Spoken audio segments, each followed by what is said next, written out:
Welcome you, convalescence of the spirit. Yeah, I'm talking to you. You sitting there in lecture halls and libraries, just completely exhausted by the crushing weight of expectations. The endless rubrics, the constant draining pressure to perform for an audience. Well, I am the Watchman, and in this explainer, I'm inviting you on a deeply personal, dramatic journey.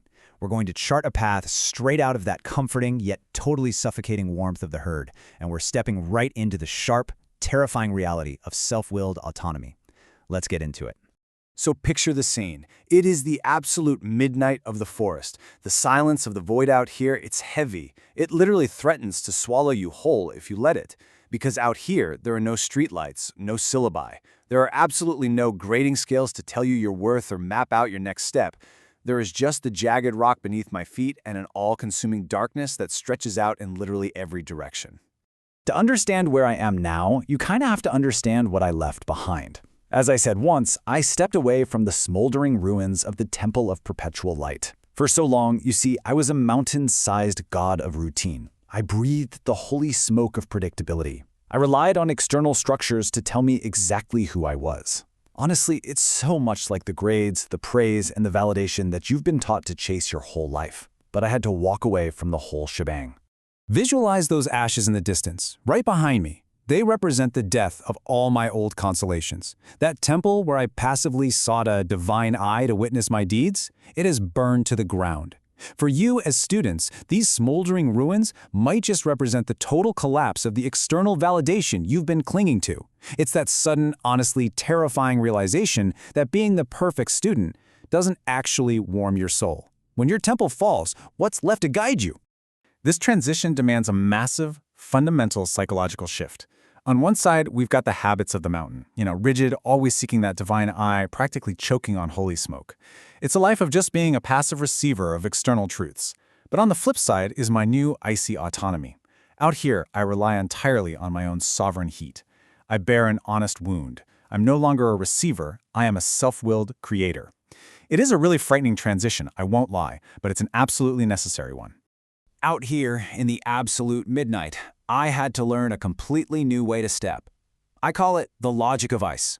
So what is the logic of ice? Well, it's finding the hidden path where jagged rock meets absolute midnight, all in order to survive the death of those old consolations. It is the harsh, totally unforgiving terrain of true independence. If you rely on borrowed warmth, like the approval of your peers or the structure of an institution, the void will literally swallow you. You really have to learn to embrace the freezing cold before you can truly burn on your own. But here's the thing, the cold isn't the end. Deep within that freezing midnight, something else ignites, an internal dark fire. And it didn't begin as a hymn sung out to the heavens, no way. It began as a rhythmic pulse, originating from the sovereign heat of my very own heartbeat. This is the Song of the Flame, and this song doesn't ask for an audience. It doesn't beg for a divine eye.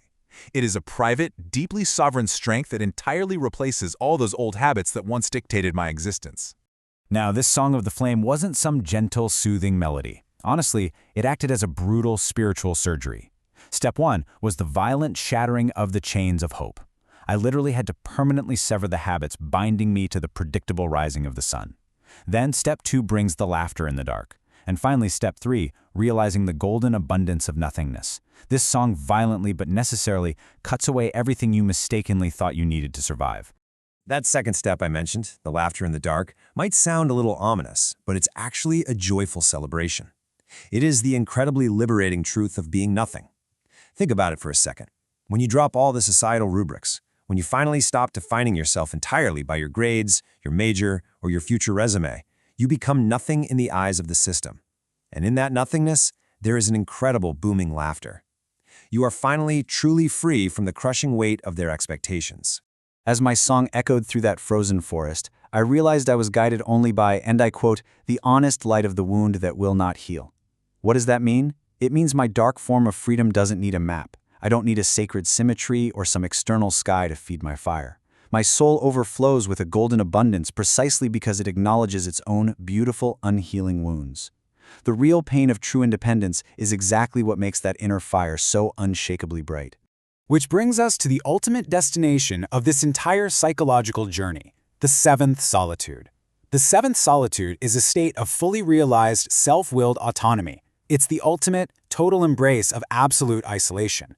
It is the exact, precise moment the soul looks out at the freezing void, at the terrifying emptiness of independence, and confidently says yes to the ice. It is the profound moment you finally learn that your soul can, in fact, become its own sun. So, what do you actually do once you become your own sun? Well, my new purpose is crystal clear. I am no longer a shepherd of the old world, trying to herd you into safe, predictable little pens. I require no map, and I certainly need absolutely no permission to burn. Instead, my purpose is to be an incendiary. I'm descending upon the valley to spark a completely new morning, to inspire you, the convalescents of the spirit, who I know are so terribly tired of living on borrowed warmth. I am no longer just a watchman. I am a self-made torch. I want you to really visualize my internal state right now. I am a heavy, dark cloud charged with unpredictable lightning. I stand ready as a creator. The Song of the Flame proves once and for all that we do not need the temple, we don't need the mountain. We literally only need the courage to ignite ourselves. I have learned to say yes to the ice. I have let the smoldering ruins of my past fade away into the absolute midnight, and I have found the dark fire within my own heartbeat. Now I turn to you. You, the students, the convalescents of the spirit sitting right now in the glow of this explainer. Will you continue to shiver in the shadows of someone else's expectations, or will you endure the brutal spiritual surgery, step out onto the jagged rock, and find the dark fire to finally become your own sun?